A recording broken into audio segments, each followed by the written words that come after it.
changed these past 6 months. We haven't told Mr. Hill yet. I dare say he has higher hopes for her. Harlow advised me in no uncertain terms that my relationship with Rosie, not to mention my employment here, depended upon my cooperation. What does he ask you to do? It all happened so quickly. In an instant, he took a very expensive scarf from the counter, pocketed it, and smiled. He said, "Your secret is safe as long as I can supply my lady friend with delightful items like this every so often." I've been able to cover for his requests until now with some creative bookkeeping, but I can't keep it up for much longer. I'm terrified to say anything. I could never live without Rosie. Could you give me a bit more detail about the note? That might help me to identify it should I come across it. It's on Rosie's special pink stationery. It has her monogram at the top, RH. That's how Mr. Hill would know it was real. What have you been doing to keep the extortion a secret? Well, as I mentioned, creative bookkeeping. And I've also been trying to cover the costs with my own savings, but I'm running out of money.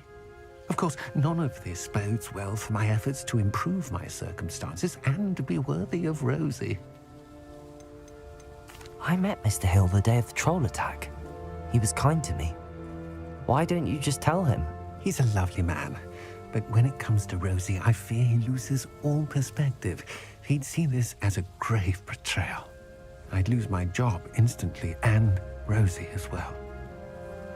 Thank you for telling me. I'm gathering evidence to take Harlow down.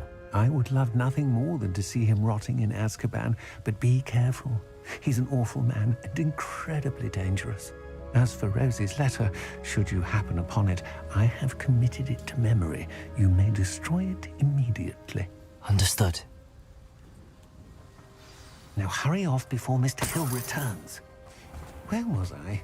We're on the right track. Now to find the last of Mr. Bickle's friends.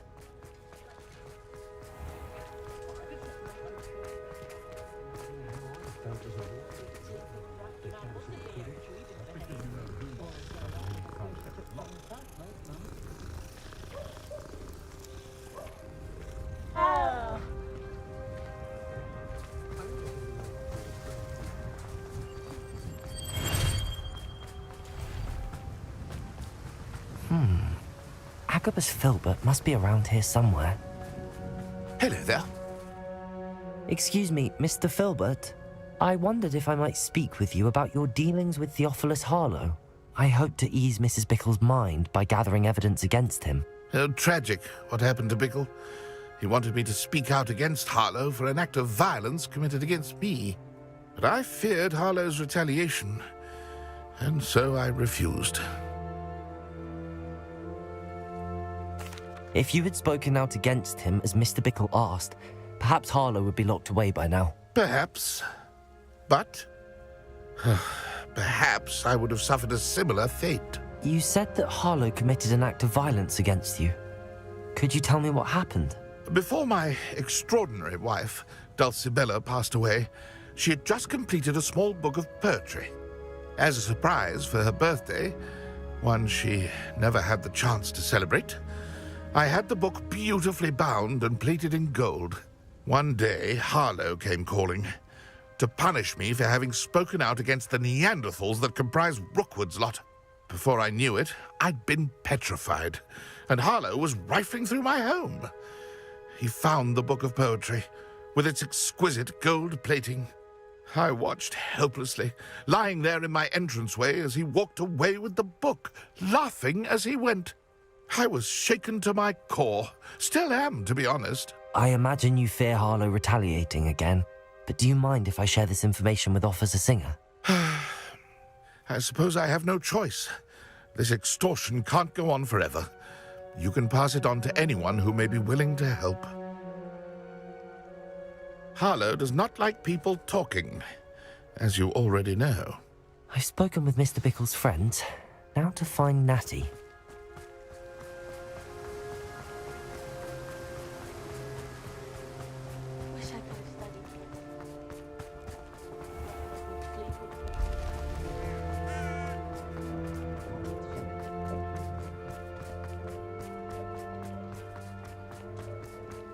Only a hairy